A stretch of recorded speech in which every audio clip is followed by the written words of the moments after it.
Hello and welcome to our special coverage on a very special day, a historic day in more ways than one. India has conquered the moon, literally the moon's south pole, becoming the first country to reach that part of the moon.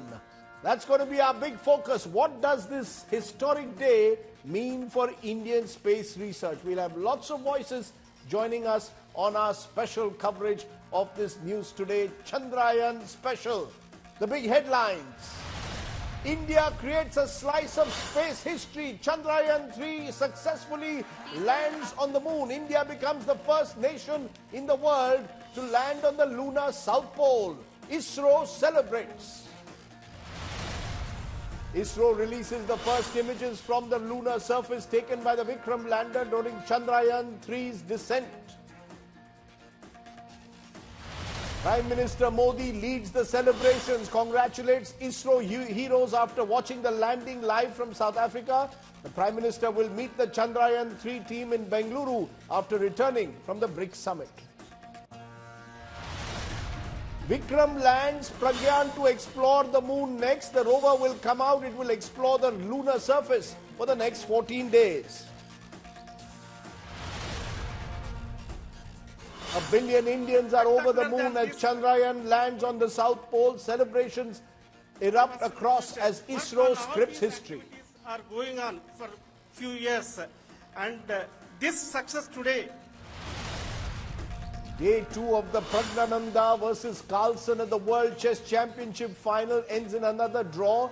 The final moves to a tiebreaker on Thursday.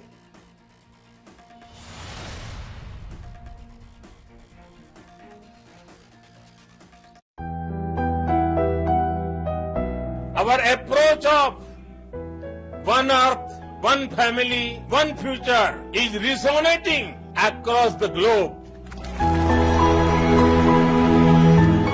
This success belongs to all of humanity.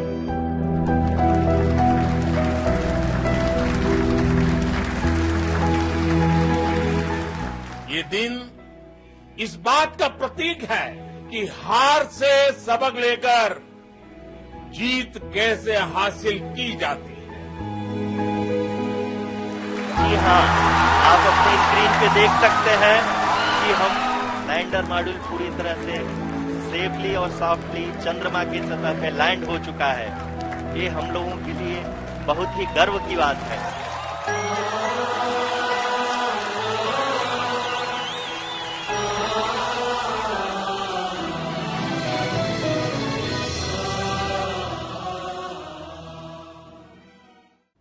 India and Indian scientists scripted lunar history today by becoming the first and only country in the world so far to land successfully on the lunar south pole. Also the fourth country globally to make a soft landing on the moon. ISRO's scientists who led the Chandrayaan 3 mission are the big heroes today, and they've made India a major global space power.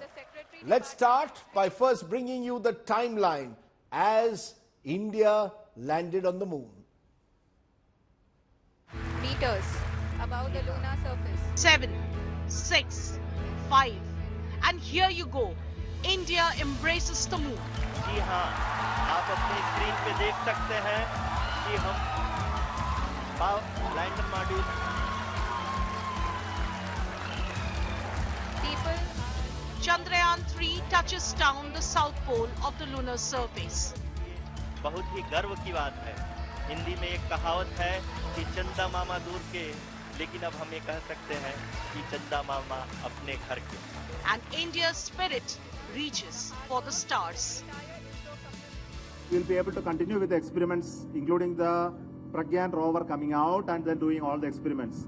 So we are looking for very, very exciting 14 days from now for Chandrayaan 3.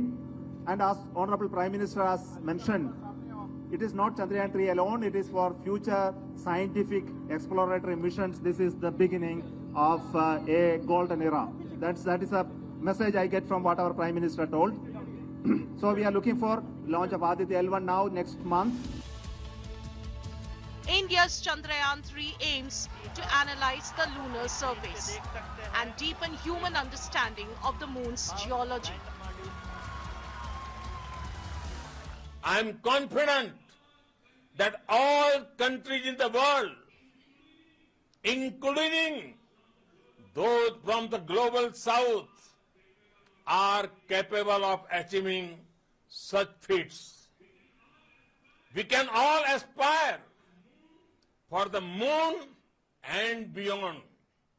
Chandrayaan-3 की सफलता प्रत्येक भारतीय की सामूहिक सफलता है। हम सब के लिए गर्व की बात है। 140 करोड़ भारतीयों ने अपने 6 दशक पुराने अंतरिक्ष कार्यक्रम में आज एक और उपलब्धि देखी। An incredible journey of the human race, propelled by India's scientists and engineers.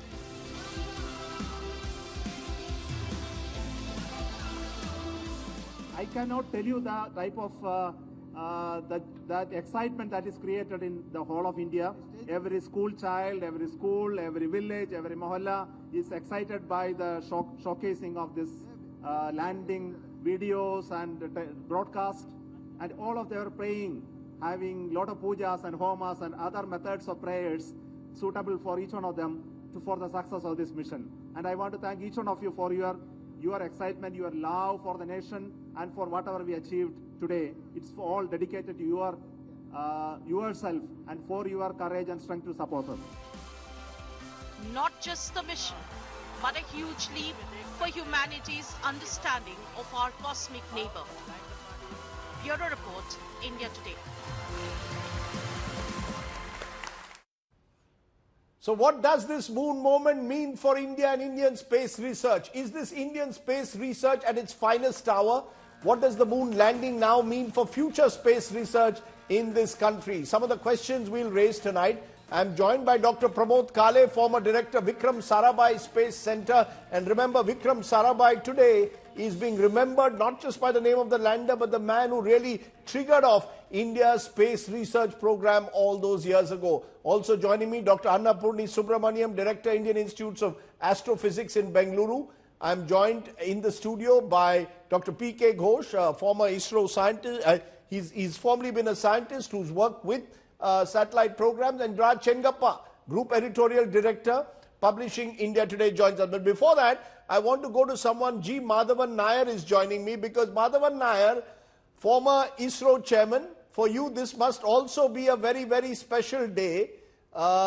You were part of Chandrayaan-1 when it started off all those years ago, commissioned in 2008.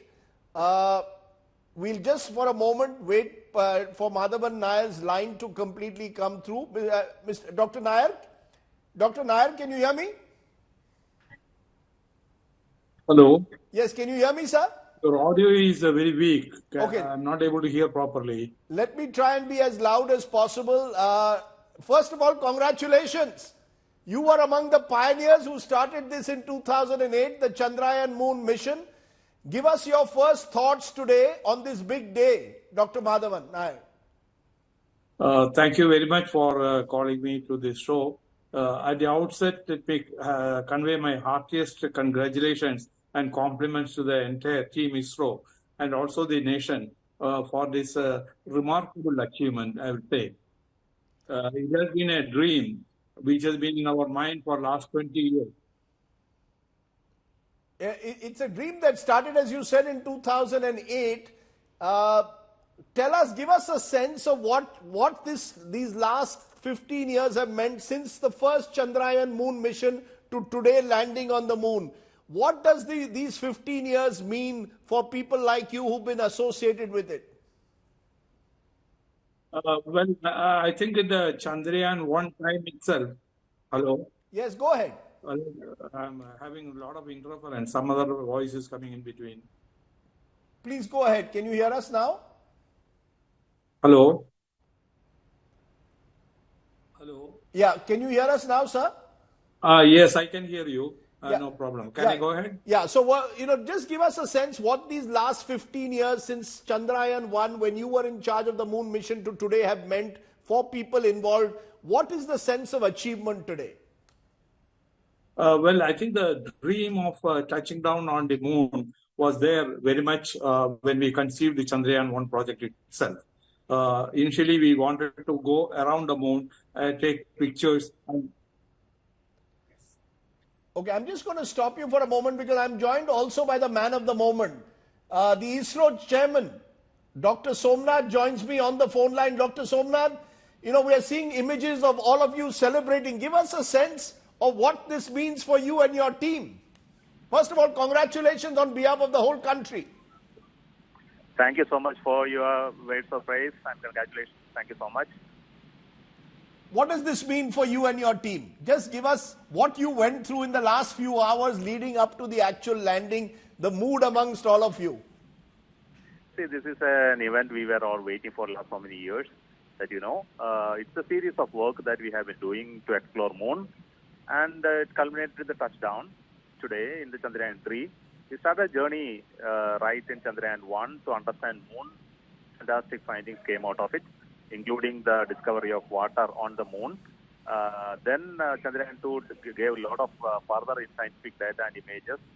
But we missed the touchdown, soft touchdown narrowly in Chandrayaan-2, which we made up after 4 years of hard work. So it means they lost to the team because their morale to achieve in the very first time was shattered a bit. It has come back now. So they will be ready to take up more challenging exploratory missions, more complex machine building, as well as going farther away from moon one day. I have to ask you this. Did you have a sleepless night last night, or were you supremely confident that all was well? I slept very well yesterday night. Well, so right through you were extremely certain that nothing could go wrong. Give us, our viewers, a sense of what Chandrayaan-2's failure to have that soft landing.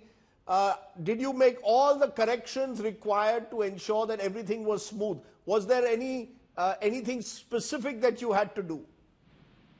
See, first thing is anything can go wrong in a mission like this. So we are fully aware of those possibilities.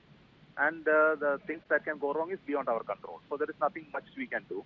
But what we did in the whole of last many years is to understand what all things can possibly go wrong and how to mitigate that possibility of failure through other methods. So we discussed many ways by which a potential failure or multiple failures can be mitigated by alternate mission strategies. So we call it as development of different algorithms to handle contingencies. So in this mission, many such contingencies were incorporated, which was not there in Chandrayaan-2. But fortunately, we could... Yes, go ahead. You are now hearing the clapping. Yes, of the rover ramp deployment. Oh, I see. Wow. So, this clapping, we are seeing lots of images of your team. It's obviously a team effort. How many people, Dr. Somanath, were actually involved in this exercise? You want to tell us a little bit about your team, and because this has been a great team effort, and you are very generous in always, always supporting your team, giving them full support right through this. So give us a sense of your team. Lots of women also part of your team, which is terrific. Yes, sir. My team across ISRO centers, in fact, this work is not done at one center. It is a multi-center work. All my centers contributed in different ways to it. The launcher center built the rocket to launch it to the first orbit. So it's a huge effort by 4 big centers. Then the satellite was built by another about 7-8 centers, contributing in various elements, instruments, propulsion, structures, its ground station, networks, software, testing. So that way many centers participated. So I cannot count the exact number of people, but it must be 1,000 to 1,500 people directly and indirectly contributed to building this mission. And you would say that this has been a 4-year exercise that has culminated today, that this has been 4 years of hard work from Chandrayaan-2 to Chandrayaan-3. Am I correct? Correct, yes. And anything you would like to tell the people of this country in conclusion? You become a national hero, Dr. Somanath. I know that scientists don't like to see themselves as... ISRO has become the hero, yeah. You're saying ISRO is the national hero. You want to tell us that again? Yes, sir. Yes, of course, ISRO is the national hero. I am just a part of it. You're just a part of it. When will the rover actually start moving? Is that going to happen now as we speak? Yeah, we are waiting for it. Many things have to happen to make that rover coming out. So we are in the process of doing it. One final So, question. Thank you so much. One final question. Your message to viewers, especially lots of young people who are today watching you, what would you like to tell them? I would like to make you believe in what we can do things in India. This is a 100% Indian-made mission. The rockets, the satellites, the sensors, the payloads, the instrumentation, the software, the programming, algorithms, everything is our own. Of course, we have some little bit of help from other people, but it is mostly an Indian effort, Indian engineering. I think we must all be proud of the capacity that we have, the ability that we have to conceive and complex mission execution. I think we are very proud of it. And you and the next generation should shoulder such high responsibilities and deliver for our nation. Sir, wonderful words from you. I want to congratulate you, clap you for what you've achieved. Fantastic. On behalf of every viewer of this channel here today, every Indian, we are very proud of you and Team ISRO, Dr. Somanath. You've done the nation proud. Thank you so much for taking time off. I know you're very busy, but taking time off. Raj Chengappa, as someone who's tracked the space mission for years, you've written a book on it. This must be a special moment for lots of people like you also. Yes, particularly because I was there in Chandrayaan-2 at the mission control and watched it crash ignominiously. I think the lesson, Rajdeep, and I spoke to Dr. Somanath just 2 days ago. He sounded absolutely confident. Why was that? Because he was able to, what he talked about, all the issues that they faced with Chandrayaan-2, he built the redundancies for it, he made the spacecraft rugged, he ensured all the exigencies were taken care of, and he was supremely confident. When you say he, you mean the team? The team, yes. The ISRO team did that. And what that symbolizes, I think, is the true ISRO spirit in many senses. He talked of being made in India, but I think what really symbolizes this is your ability to come back from failure and make success of it. And I just want to take half a minute, because Dr. APJ Abdul Kalam, who started the satellite launch vehicle journey, his first mission was a failure. SLV-3 went into the Bay of Bengal, and he was to resign. And Satish Dhawan was chairman. He tore up the resignation and said, get down to work. And you know what Kalam told me after that? He said, failure is the stepping stone to success. That has been ISRO's motto, that they are willing to work hard, put in all the hours. I mean, they must have had sleepless nights. He doesn't talk of it. He had done more than 40 systems before they then reviewed it, got the Indian Institute of Science in it. They did multiple tests. What you're seeing is the success of that effort of coming back from the brink, pushing it and doing it. I think that's the inspiration for me. Quite remarkable. Dr. Madhavan Nair, that's a good point on which to get you. I hope the line is clear now. The fact that Chandrayaan-2 didn't fully succeed, do you believe that gave the scientists extra motivation to make sure we got it right this time? That somewhere, and we heard it just now from Dr. Somanath, who much like you will say that, it's Team ISRO, which today is the real hero, not any individual. But just what Raj Chengappa said, that sometimes adversity brings out the best, including in our scientists.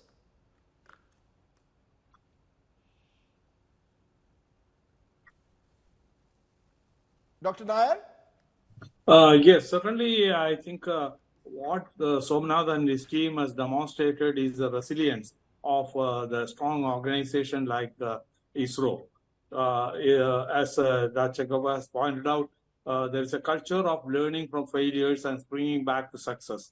So this is exactly demonstrated again.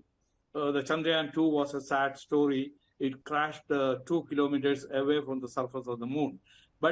And also the data available from that crash was minimal. But in spite of that, the ISRO team has deciphered the entire mystery, and they try to understand what can go wrong and where the strengthening is required. And they have evolved a capsule which is very modern and sophisticated. They used all their technical knowledge and know-how to make the lander over the lunar surface and look for a precise, safe landing zone, and bring it down gently on the surface. These operations are extremely complex, and several nations have failed in the past. So the ISRO's capability to learn and correct themselves and carry out the simulations on the ground is what has helped this mission happen. Of course, there's entire teamwork, and a lot of reviews have taken place, a lot of simulations have taken place, and the corrective actions taken are in the right direction as demonstrated in today's mission. I'm also joined at the moment by Dr. Kale, joins me, Pramod Kale, former director, Vikram Sarabhai Space Center. Sir, you want to give us a sense of what this day means for you? I just want to, our audiences to understand why today is such a remarkable day, historic day. I think it's a very, very important event that has taken place, and that has really built up the confidence that we have in our launch vehicles, in our spacecrafts. What I had been thinking was that we demonstrated that using our PSLV launch vehicle, we could go all the way up to the moon, and buoyed by that particular success, the same launch vehicle we used to go to the Mars also. Today, when the landing was actually taking place, I was thinking that in the future, using the same vehicle, similar kind of a mission, we should be able to go to the Mars also. And I think this is where our confidence has been built up, that we can land on the surface of the moon, then we can land on the surface of the Mars also. So are you saying Mars next? Are you saying Mars next? Is that what you see, Dr. Kale, that having achieved what we have so smoothly, you don't see any hitch in landing on Mars next? Yes, that is what I see in the future coming up, because we could use the same vehicle. I am quite confident that with the same vehicle we should be able to go to the Mars also. Wow. Mike Massimino, former NASA astronaut, is joining me from New York. Mike, we had a Russian experiment that didn't work just a couple of days ago, a lunar mission. India successful. How will the world see Indian space research today? It's always, we've had cutting edge scientists working at NASA. Now it's been done by ISRO here in India indigenously. How does the world see this moment, Mike? What does this mean, you think, for India? Hi, thanks for having me. Congratulations to everyone involved here for this great accomplishment, something that no other country or entity has been able to do before, get to the south pole of the moon. So I think it's a great accomplishment for India, but I think it's a great accomplishment for the world as well. And it's one that the entire world can take pride in. Because I think what you're going to learn being in that area, looking for ice, seeing if that ice might be able to be converted into drinking water for future astronauts who will explore there, looking at ways to use the moon, particularly that area with the water that hopefully is there that can be used for fuel to explore further into the cosmos, as your colleague was saying, possibly going to Mars. So I think that there's a lot to look forward to, not only for India, and India had this great accomplishment, but I think all of us will be looking forward to what we're going to learn over the next couple of weeks with this mission, and what we can learn to move forward with more missions in the future. So I think it's a great day for the whole world. Let me get in more voices. Dr. Annapurni Subramaniam is Director, Indian Institute of Astrophysics in Bengaluru. What does this day mean, ma'am? Give us something, what it means to the community of those working in space research in terms of achievement recognition. It is a really momentous occasion, a golden moment, a victorious moment in terms of achievement scientifically and technologically. For the scientific community, as we know, science proceeds in leaps and bounds with the help of technology. So technological demonstration like this is extremely important for the furtherment of science. And of course, the soft landing is only the beginning. And then the lander and the rover will carry out science experiments. But this is also just the beginning of a smaller experiments. But with this capacity, we will be able to carry out much more expansive and interesting experiments in the future. I'm also going to Dr. Mariel Borowitz, Chief of the Nunn School Program in Atlanta. We just heard, the kind of voices that we're getting, not just in India, from across the world who are celebrating this occasion. What does this mean, you believe, a country like India reaching the moon, space research? Do you see now more collaborative exercises that will take the research that is done even further? Yeah, I think that's absolutely true. This is a huge accomplishment, and it's doing something that's really never been done before and is a really important component of the plans of a lot of nations right now. So there's a lot of interest in returning to the moon. NASA has their Artemis program. They're all looking at going to the South Pole of the moon. And so for India now to have put the first landing there, I think moves that whole international effort forward. You know, they'll be the nation that has that experience and that information. And I think that will be valuable to lots of other nations around the world to move that whole effort forward. Dr. Suresh Naik, former Group Director, ISRO, we are getting lots of voices coming in. Your first reaction as a proud ISROian, if I may call it. We heard Dr. Somanath say that ISRO is the real hero today. So for you, give us a sense for someone who's worked with ISRO for years, what this means, sir.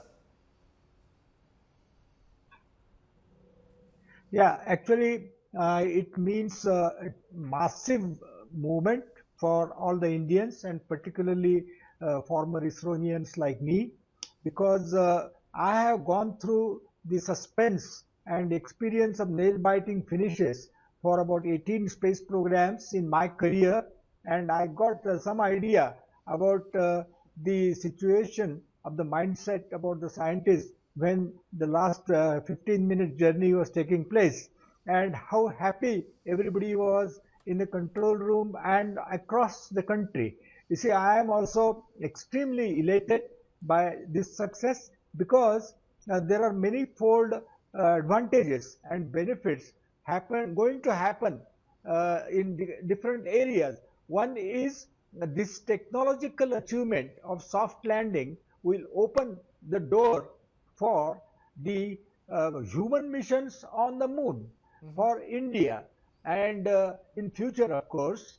And second thing is if we are able to land there, our human astronauts, then further goals will be establishing a human colony on the moon, because there are very precious minerals are expected to be available there, and one can think of mining and transporting them back to the country, and it will be very precious resources, because from the helium-3 which is available in abundance on the moon, you can generate pollution-free electricity, and it will suffice the need of the whole world for centuries. So that is one thing. Second thing is this is going to give a boost to the economy of the country also, in the sense that already 140 startups in only the space sector are already working, and the venture capitalists will be interested to give them the investments for their further work, innovation, and so on. Right. So that is also going to bring in lot of wealth generation activity. And lastly, but not the least important, is this is going to give a tremendous boost in the inspiration for the youth of the country, and we can expect that many young people now will be attracted to make a career in space science and technology. Absolutely. Dr. Ghosh, you just heard Dr. Naik saying the various benefits that can come. Inspirational move, many startups coming in space research. He mentioned getting humans on the moon. Do you see that as the next step? That this is actually what we are seeing today is the beginning or another chapter in what's been a great story over the last 40, 50 years. No, absolutely. In fact, let me just mention that I was watching as to when Lunar 25 went down. And mind you, the Russians are the pioneers. And even in the case of the Americans, there has been a big gap recently. It's only now with SpaceX and Elon Musk is it picking up. And here you have, I wouldn't even hesitate to say that we were Johnny-come-latelys. And we came in and showed them that, look, this is what we can do. So, do you remember that cartoon which came in a long time back, where you have a person in a bullock cart trying to say that, look, I'm joining the space club? And now here we are. And we are showing the world that, look, this is where we reached, this is our capability. And this is not only the case of science, but also in the case of commercial things. See the number of startups that have come up very recently. And it's just booming. You have, in fact, the case where a 3D cryo engine has been built. So in all sets, and of course there is the big advantage of technology which is coming up, which was mentioned by Dr. Madhavan. So it's an all-round effort. You know, is that, Raj Chengappa, why this is a game changer? Given the fact that you've had a lot of these startups emerge, particularly in the last few years, they will now get extra confidence. There will be more financing of space research. You will suddenly have space research, the space to be in for Indians. Is that why today is an important day in many ways? The new technologies that will come in, and do you see a human on the moon sooner rather than later? Well, firstly, let's look at this. Chandrayaan 3 is absolutely made in India, as Dr. Somanath said. And when he says made in India, it's not just government of India. The collaboration between 300 industries, private industries that have come in, have actually helped in making of Chandrayaan. So one, we need to recognize that competence already there. Two, the game changer that is there is that we have now allowed private sector in the last year or so to come and not only build rockets, then satellites, which was not there before. And you've seen the explosion that has happened in terms of the number of startups and the competence that we are demonstrating. The third thing that you asked about is, when Prime Minister Modi went down to the US to meet President Biden recently, he signed what is called the Artemis Agreement. That is 27 nations who are now collaborating to go back to put humans back in the moon, particularly in the South Pole where we have landed. And very interestingly, Rajdeep, this dovetails very neatly into our Gaganyaan project. In the Gaganyaan project, we are putting our first astronauts into space by ourselves. Now, America has offered, and as part of the Artemis Agreement, we would be having our astronauts fly on their spacecraft so we get the experience. So what we are going to see is that we have joined the big boys when it comes to lunar exploration, and that, I think, is one of the tremendous achievement that's there. We are seeing the first pictures of the exact spot where the landing has taken place, and that's fantastic. Yep. Those are the images that are coming in at the moment, and over the next few days, I'm sure, as the rover moves around, you'll get many more images, unique images. But the first images of the Vikram lander coming after the landing there on your screen. The moon, Chanda Mama has come home. And that's as dramatic an image that you can get, as close to the moon. And you can see the shadow of the leg of the lander there, of the rover there. It's going to move as was said by Dr. Somanath to us. It's begun its movement across. It's pretty slow, by the way. It's a pretty slow moving lander. It takes 1 hour. I mean, 30 meters, it takes 1 hour to go. The rover takes 30 meters, takes 1 hour. 1 hour to travel. Wow. So it is like 1 centimeter. 1 centimeter a second. 1 centimeter at a time. Mike Massimino, you heard what was just said in the studio about collaborative efforts taking place, possibly international collaborations. Do you see that happening now? That what India has done will, in a way, also give a fillip to other countries? Let's not be part of a space race, as was the case in the 60s and 70s, but space alliances. Absolutely. I think it's more of a team effort here as opposed to a race at this point. We have lots of, not lots, but a few countries that are capable of getting something to the moon. And India, so far, the only one that's landed something at the South Pole. But I think our countries, when you find common ground to cooperate on a science project, whether it's something to do with energy or environmental control or resources, something that's scientific in nature, like exploring space and particularly exploring the moon, I think it's a wonderful way for countries to cooperate because it's a shared goal by the United States and India and many others. It's a lofty goal that is worthy of collaboration and as much talent and resources as we can put toward it to be successful. So I absolutely agree that this is going to, moving forward, I certainly hope and I expect it to be an international cooperative effort. Dr. Kale, what for you is the biggest game-changing, futuristic move from what's happened today? How do you see the future? We are now talking about going to Mars, as we just heard from Dr. Naik and others, but what do you see is the next step forward? Or you yourself said that we'd go to Mars, sorry. I think the next step would be the next step would be actually for us to now start planning for the future missions. I think the next mission is going to be the Aditya. There is already a plan for going to the Venus also. But I think a soft landing on the Mars would be the kind of a thing which is actually really required, because Mars has certain amount of atmosphere, and I think our research work, in my opinion, should be concentrated onto the Mars.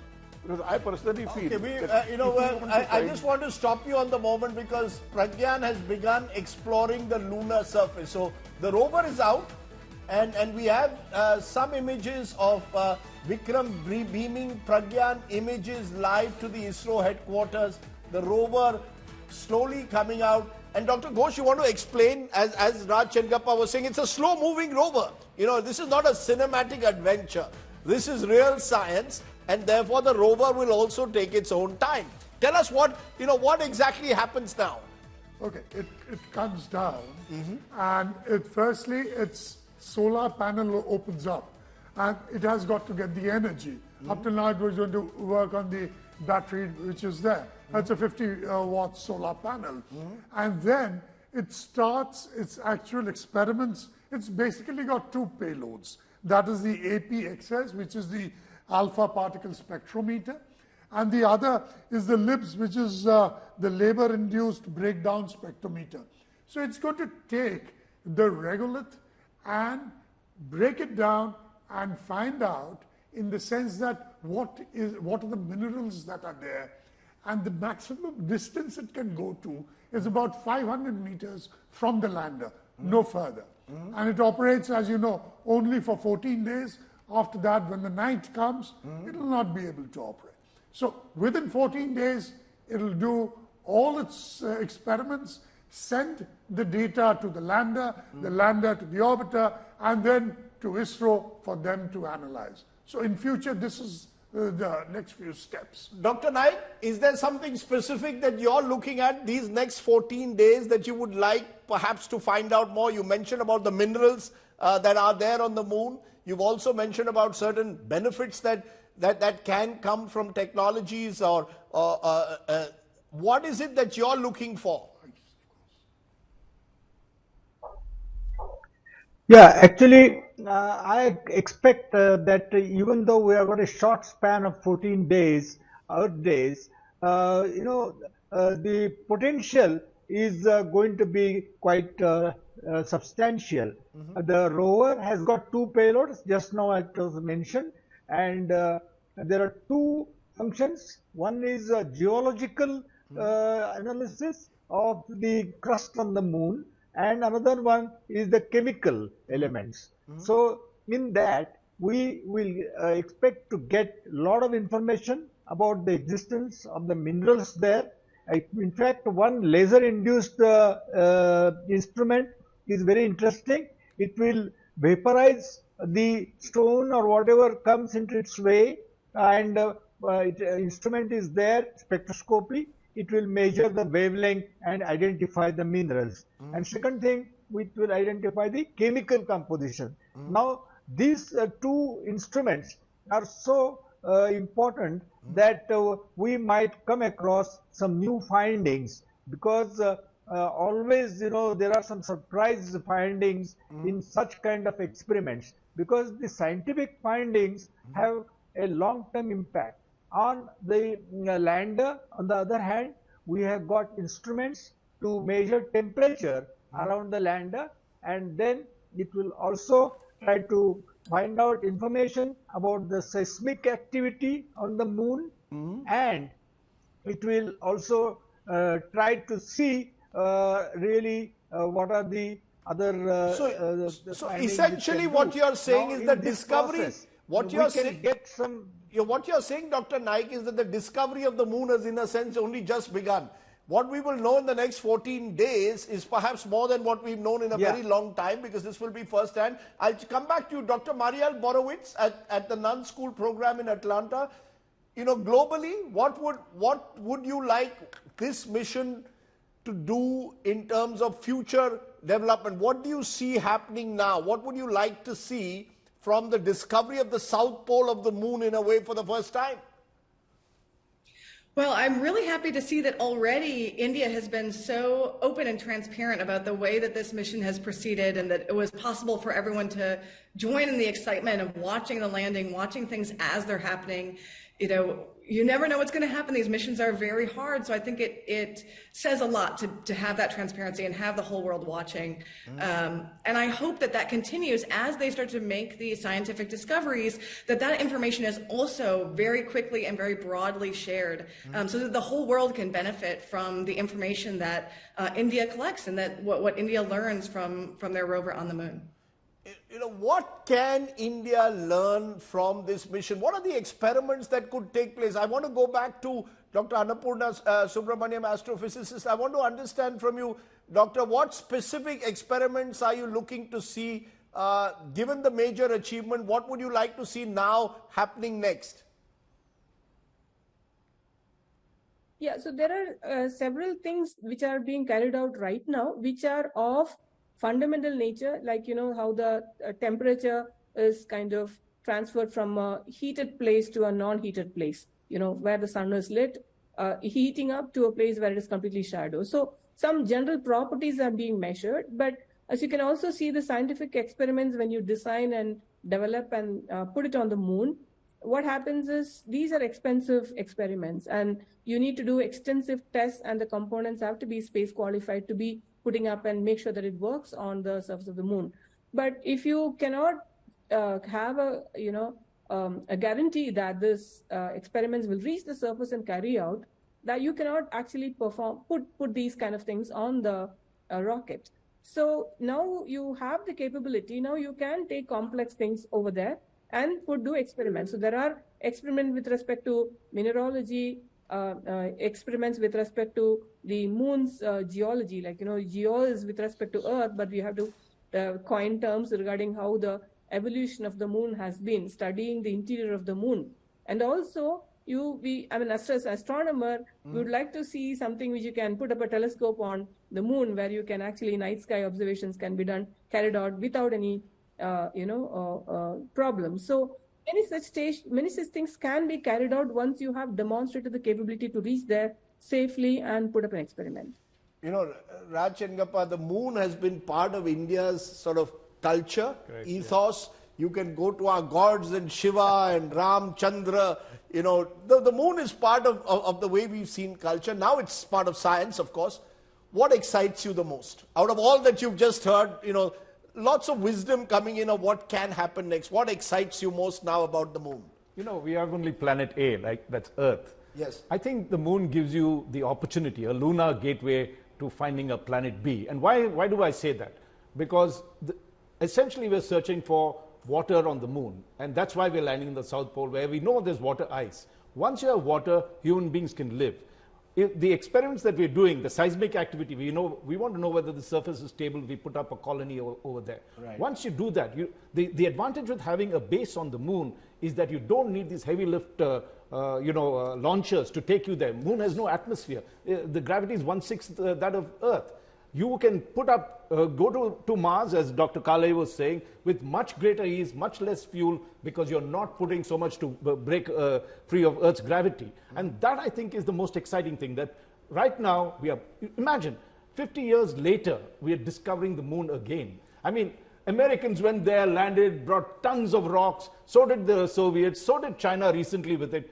But what's very interesting is that there is a new race in the moon. The lunar race is there. India's very much part of that, and there's very exciting times ahead. How does it help? You know, there'll be lots of people watching this who perhaps are not deep into deep science and research, but how do you see this helping society in terms of what can happen? What are the specific, do you see something that can be transformative for other aspects of life? Someone just mentioned about cleaner air. Are there things that we could derive from this, from the experiments, that could help society at large? Absolutely. What about the minerals that we can get back from the moon? I know moon can't be owned because that's as per as the space treaty. You can't personally own it. But all the minerals that can be got from there. And just imagine, I mean, I'm just visualizing that there is an interplanetary platform over there which can be the stepping stone to all interplanetary movement. And what about tourism? Nobody talked about tourism. Disneyland. Yes. I mean, but seriously, seriously,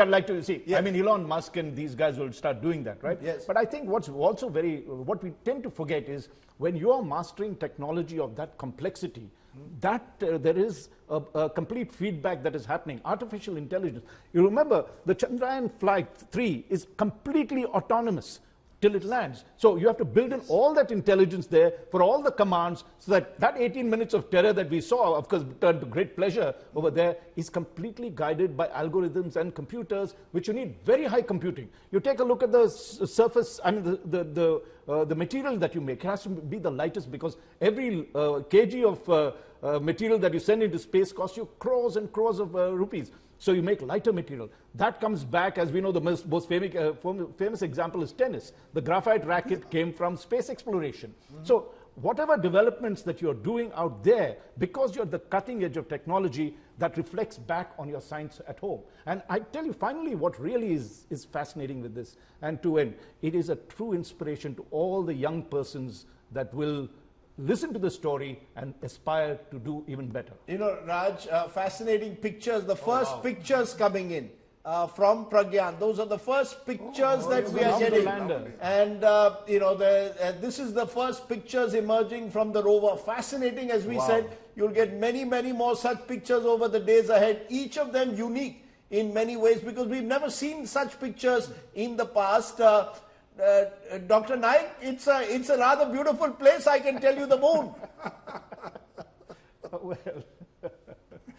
yeah, that's true.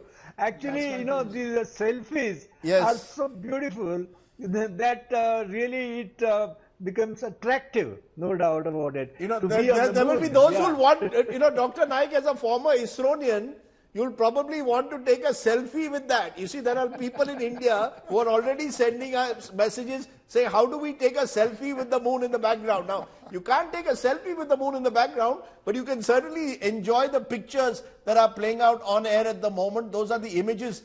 But you know, Dr. Naik, I wanted to, how are you going to celebrate? As a former ISROian, Dr. Somanath is there with his team.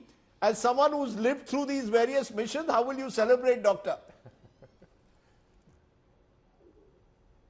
Yeah, actually, you know, I have got invitations from various schools lined up in the immediate week now, and everywhere I will be going, and there is, I'm going to share the enthusiasm of the students and the joy of the people there who are attending, and their curiosity. I'll have to answer all the questions, and that is going to be my celebration. Lovely. Dr. Kale, how are you celebrating? Vikram Sarabhai is someone, you know, you were part of that center, and, you know, we'll be, in my last segment, I'll be talking about those who helped us arrive here, but how are you going to celebrate? Well, basically, as what Suresh was just now saying, I am also going ahead with various lectures. One of the lectures is coming up in the university also, in Pune University, various schools wherever I have been visiting. That is one aspect. And second thing is discussing with the students as to how this entire thing was planned in terms of the trajectory and how they could design similar trajectories for the future missions also.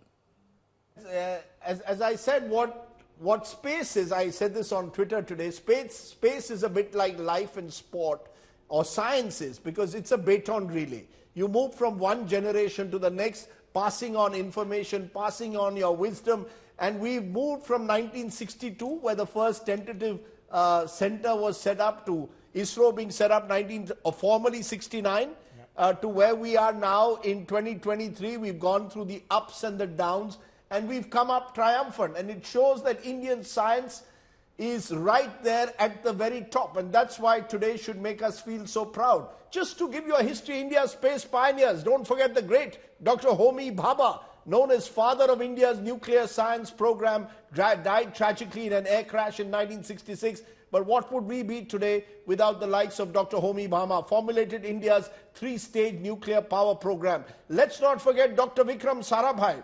industrialist and scientist, set up first rocket launching station in India, founded India's space research organization, a truly remarkable man of multifaceted talents. This country and the lander named after Vikram Sarabhai, and rightly so, not after a politician, but after a scientist, as it should. Then Dr. Satish Dhawan, don't forget about him, father of experimental fluid dynamics research, helped formulate satellites like INSAT, IRS and PSLV. Dr. Satish Dhawan worked closely with Dr. Sarabhai, and they were the ones who took India's space program forward. Let's not also forget our former president, Dr. APJ Abdul Kalam, headed the Pokhran nuclear test programs, pioneered indigenous guided missiles, Agni and Prithvi, guided launch of India's Rohini satellite in the near-Earth orbit. Let's not forget K. Sivan, key role in the development of the ISRO vehicle program, led Chandrayaan-2 mission and was part of Gaganyaan mission. Remember, there was that tearful scene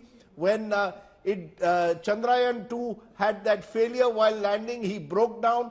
But sir, today you too deserve a lot of credit. Remember, these are all space pioneers. And I believe today is a day to celebrate science more than politics.